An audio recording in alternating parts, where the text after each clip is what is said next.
ధ్యానము అరే ధ్యానము ధ్యానము చేద్దాము అన్నలార శ్వాసను ఉందాము అన్నలారా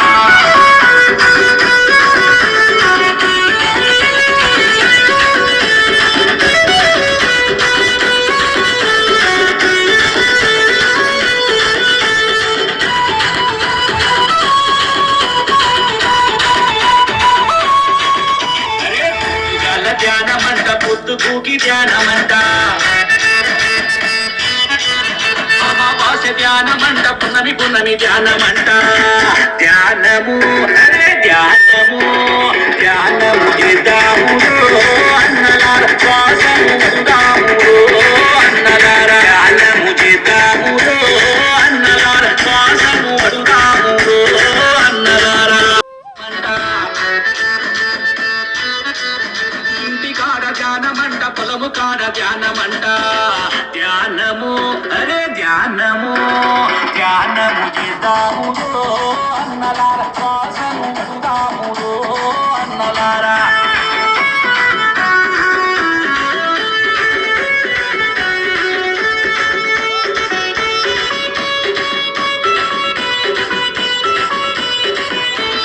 ఎండలోన ధ్యానమంట వానలోన ధ్యానమంట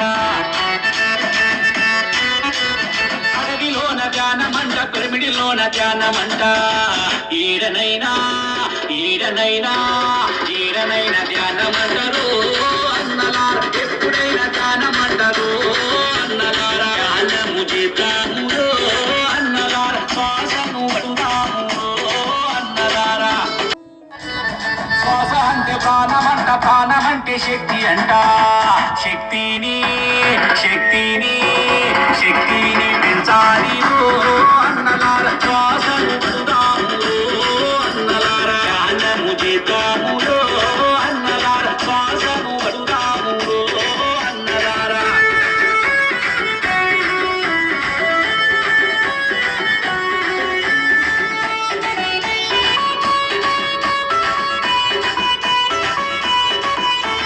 శ్వాస మీద ధ్యాస పెట్టి ప్రాణ శక్తిని బట్ట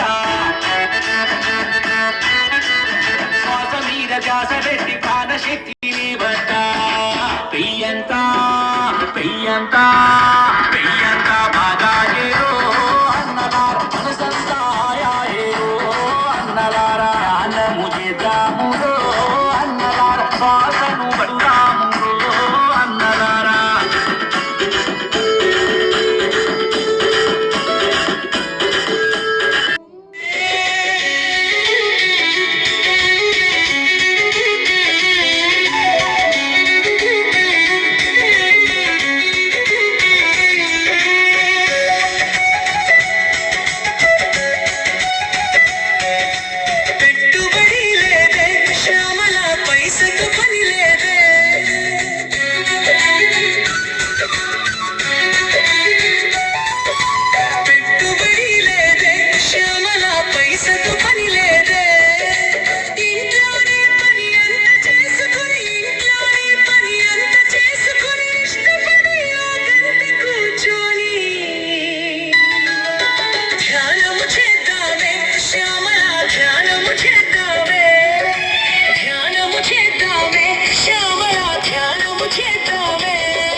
అదే అని నేను లేకుంటే నేను అహంకారం నా ఆత్మ ఆత్మ అంటున్నారు. ఏంటి ఆత్మ? అదే ఆత్మానుభవం ఉందా? మరి లేనప్పుడు ఆత్మని ఎట్లా ఉంటారు మీరు? ఆత్మను చూశారా మీరు? మరి ఎందుకు ఆత్మజ్ఞానము, ఆత్మ సాధన, ఆత్మ ఉన్నతి, ఆత్మ దిగజారుడు ఇదంతా ఆత్మకు ఉందా?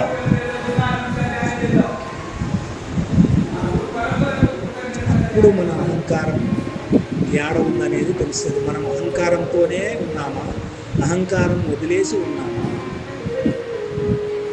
నాగుపాము తూకమైన శక్తి తొక్కితే ఏమవుతుంది? చక్కగా లేస్తుంది ఫస్ట్.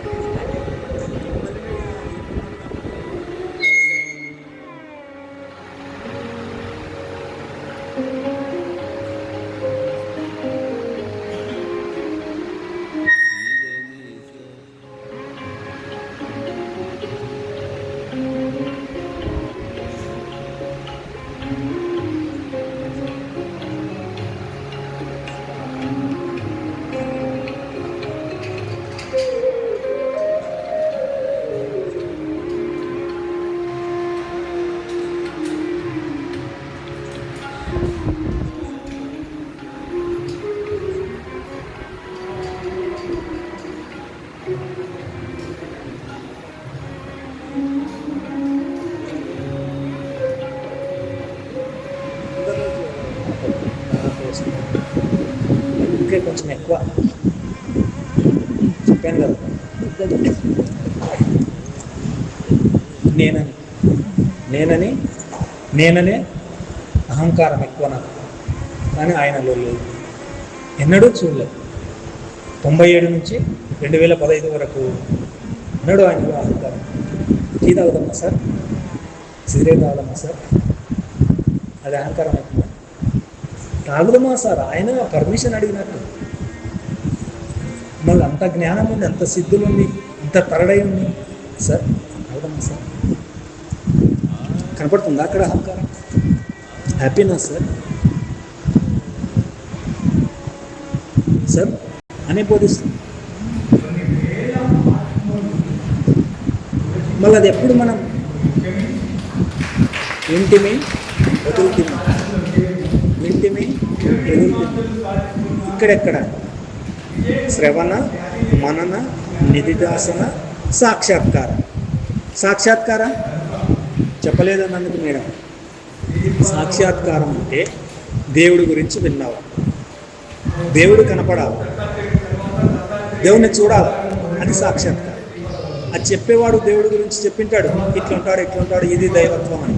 ఆ గురు బ్రహ్మ గురు విష్ణు గురుదేవో మహేశ్వర గురు సాక్షాత్ పరబ్రహ్మ తస్మై శ్రీ గురవే నమః అని చెప్పింటాడు. మరి అది సాక్షాత్కారం కావాలి కదా, ఇక్కడికి వెళ్ళాలి కదా, నిధిధ్యాసనం కావాలి. సాక్షాత్కారం కావాలంటే నిధిధ్యాసనం కావాలి, నిధిధ్యాసనం కావాలంటే మననం కావాలి, మననం కావాలంటే శ్రద్ధగా వినాలి. శ్రద్ధావాన్ లభతే జ్ఞానం. ఎవరికైతే శ్రద్ధ ఉంటుందో వాడికి జ్ఞానం లభిస్తుంది. నువ్వు ఎన్నెన్ని వింటారు? సత్యానికి 90 మెట్లు ఉన్నారు, సత్యానికి ఒకటే మెట్టే 90 మెట్లు. మనకున్న చెత్తను తీసేస్తే సత్యం అవగతం అవుతుంది. గతం విగతం అయితే సత్యం అవగతం అవుతుంది. అంతే మేడం, ఎక్కవి ఏం చెప్పడానికి. ఇంకా ఆయన గురించి నేను తెలుసుకున్నది ఏమంటే ఎక్కడ ఏ కోశానంలో కూడా అహంకారం లేదు. అందుకే ఆయనకంత జ్ఞానం వచ్చింది, అందుకే ఆయనకంత శక్తులు వచ్చినాయి, అందుకే ఆయనకంత ఇదంతా జరుగుతుంది వైభవం. ఇప్పటికీ ఎంతోమందికి ఇక్కడ దర్శనం ఇస్తున్నారు. ఇప్పుడు కూర్చొని ఉంటాడు పైన సమాధి అవసరం లేదు. ఎంతోమందికి ఇక్కడికి వచ్చి ధ్యానం చేసే సమాధానాలు వస్తాయి. ప్రతిసారే చెప్పాడు, ఇక్కడ వచ్చి ధ్యానం చేసుకుంటే ఇది గొప్ప శక్తి క్షేత్రము. చంద్రశేఖర్ శర్మ సార్ ఒక గొప్ప శక్తి సంపన్నుడు.